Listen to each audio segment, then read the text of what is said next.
DAngelo Russell could be a T-Wolf right now if Minnesota would just give the Warriors what they want. The T-Wolves are in an awful place right now. They've got 2 10-game losing streaks under their belt. They've won just 1 game with Karl-Anthony Towns since before Thanksgiving. Holy shit. Another interesting name right now is Derrick Rose. D-Rose has remade himself in Detroit. There are times when he legitimately looks like MVP Derrick Rose.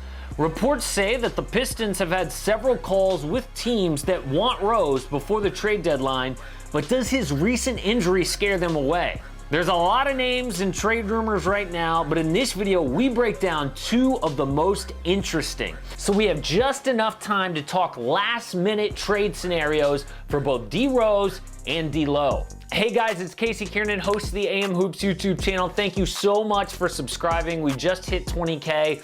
If you're not subscribed, I think the analytics say something like 98% of you who watch these videos don't subscribe. Please hit subscribe. Coming out with quality NBA videos Monday through Friday. They all drop at 6 Eastern. Also hit me up on Twitter at Casey Kiernan and on Instagram at AM Hoops. First thing I want to say before any D-Lo trade talk, big respect to DAngelo Russell for rebounding off a terrible situation to start his career. He was drafted to a Laker organization that was a mess. You had the son of the owner running basketball operations. Jim Buss had no business in that role. There was drama with the whole Nick Young, Iggy Azalea thing where he outed Nick Young for cheating. Basically, the dude grew up in public and it was embarrassing at times. Then he goes to Brooklyn, in a few years puts them on his shoulders, makes them interesting enough, a playoff team, to attract Kyrie Irving and Kevin Durant to sign there. In Golden State this year, D'Lo's putting up all-star caliber numbers, proving it was not just a system player in Brooklyn. He's turned into a more mature, proven player. No one is laughing that he was once the number 2 overall pick. And that all brings us to today. Reports are that the Minnesota Timberwolves are, quote, still in hot pursuit of D'Lo, and the New York Knicks are also involved now as well. At the same time, there are serious roadblocks to these teams trading for DAngelo Russell. The Warriors see they really have something. There's an obvious fit issue, of course, once the Dubs are healthy, but they want to see Russell on the court with Stephen Curry at least, and that would be after the trade deadline. Also, they are $2.5 million below the hard cap. On July 1st, they'll have more money to play with, so it could be in their best interest to wait till the summer to have more flexibility to get a trade done with other teams. Imagine what D'Lo plus a potential top 3 draft pick could get in the summer. Some disgruntled superstar. Ben Simmons, Bradley Beal, who knows? However, as with everything in life, there is a price to get a deal done this week, and reports say a draft haul is something they consider, maybe multiple first-round draft picks. But the Minnesota Timberwolves don't want to sell their future. But should they? I mean, their situation is one of the worst in the league. The T-Wolves have made the playoffs once in 15 years. Since they started this year well at 10-8, they have the NBA's worst record at 5-25. Karl-Anthony Towns says he wants to be a T-Wolf right now, but losing eats at loyalty. If the trade does go down with Minnesota, I think it would have to look like this. Warriors get Robert Covington, Gorgui Dieng, the Timberwolves' 2020 first-round pick, and their 2022 first-round pick. You think that's too much to give up? The T-Wolves think so too, as of right now. I don't think Andrew Wiggins has enough value on a max contract for 3 more years after this one, even though he does play a position of need. Either way, I don't think that this happens before the trade deadline, but I do think that talks between Minnesota and the Warriors do continue over the summer. Then there's the Knicks. New York thought they'd at least find 1 point guard in this bunch. They draft Frank Ntilikina. They got Dennis Smith Jr. back in the Kristaps Porzingis trade. They signed Elfrid Payton, who had 5 straight triple-doubles at one point last year with New Orleans. They've even tried RJ Barrett at point guard. And newsflash, they still suck. Shows why DAngelo Russell is so valuable, actually. It's tough to find a starting caliber point guard, which he is. Plus, D'Lo is young. He can create a shot for himself and others. He's got range on his 3. So, what can the Knicks offer that would blow the Warriors away? Golden State gets the expiring contracts of Bobby Portis and Taj Gibson, plus the Knicks 2020 first-round pick and the Dallas first-rounder in 2021. It's important to note here about these first-round picks, the Warriors are just getting them to flip them later for a star. I mean, in Golden State, they feel like their championship window is open for 4 more years. Rookies do not help them win titles. Established stars do. That's why they want a draft haul back for D'Lo. The next team that I think could be interested in Russell is the Detroit Pistons. Detroit needs a future point guard. D. Rose is 30. He could be gone. Reggie Jackson is gone after this year.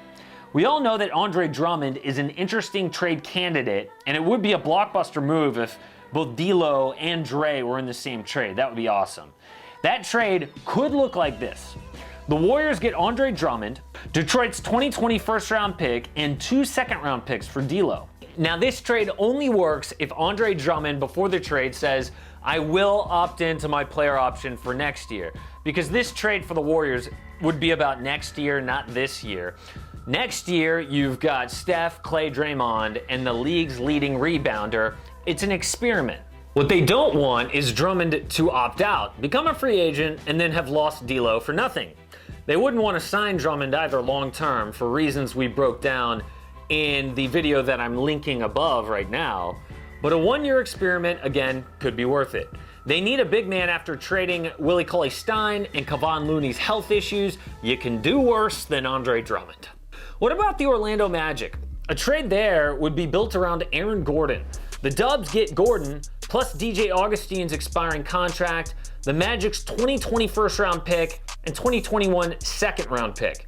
The Magic do this because getting a talent like D'Lo rarely happens for a team like Orlando. I mean, you get lucky in the draft or you make a trade, that's about it. They do feel increasingly good about Markelle Fultz, but at this point, we can agree Russell has a higher ceiling. In Golden State, Aaron Gordon can be a wing that helps him on both ends. He's shown flashes of three-point shooting in his career. This year, he's not very good, but maybe he could improve that part of his game with the Splash Brothers. Our last package is for the Suns, and it's centered around Kelly Oubre Jr. The Suns get D'Lo, while the Dubs get the Tsunami Papi, Aaron Baines' expiring deal, Frank Kaminsky, and Phoenix's 2020 first-round pick. This deal creates the most exciting young backcourt in the West for Phoenix. D'Lo and Devin Booker, both 23 years old. Booker remains at the 2, while Russell provides the Suns with a playmaker and a shot creator, obviously an upgrade over Ricky Rubio. While the defense would be suspect here with these two, a big 3 of Booker, Russell, and Ayton could make noise in the future. Another really interesting name right now on the trade market is Derrick Rose, who right now is with the Detroit Pistons. And just like D'Lo, big respect goes to D. Rose for remaking his career. I know a lot of you did not write off that he would play like an MVP one day again, but a lot of people did. Can you blame them? There was the failed experiment in New York and in Cleveland. He showed flashes in Minnesota, but he had 2 separate injuries that ruined his season down the stretch. Either way, here he is in 2020 with the Pistons reportedly demanding a lottery-level pick in a trade for Derrick Rose. That would take contenders out of the picture, like the Lakers, but Rose's recent groin injury could lower that price, and we'll get to see a really interesting D. Rose trade after all. The LA Lakers get Derrick Rose, the Pistons get Avery Bradley and Kyle Kuzma. Now, if Detroit can look past that lottery level first, Kyle Kuzma is a great player to get back. Some people feel like Kuzma could mature into a star. He's on a super team-friendly contract the next 2 years, and he's from Flint, Michigan. It'd be a homecoming for Kuz, maybe a guy too who would want to be a Piston going forward. But do the Lakers do this? Is Derrick Rose really the piece that puts them over that championship hump? A playmaking point guard is a need, someone who can create when LeBron James sits. If LA is convinced, and Darren Collison isn't coming to Lakerland, that trade could happen. Next up, the Philadelphia 76ers trade Zaire Smith, Jonah Bolden, and OKC's 2020 first rounder for Derrick Rose. This trade only goes down if the Sixers and Elton Brand are desperate enough to flip a first rounder for D Rose, who's 30 years old. Maybe they do become desperate enough as they continue to lose and slip lower in the standings. And talk about desperation, this trade could push Ben Simmons more off the ball.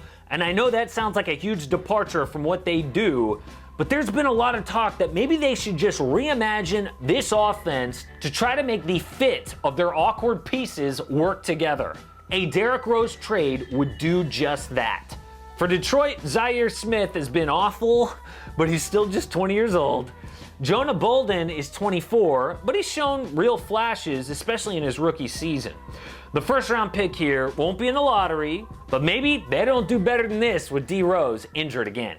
The trade deadline is right around the corner. There are so many interesting names being thrown out there, but none more interesting than if D'Lo or D Rose ended up changing teams.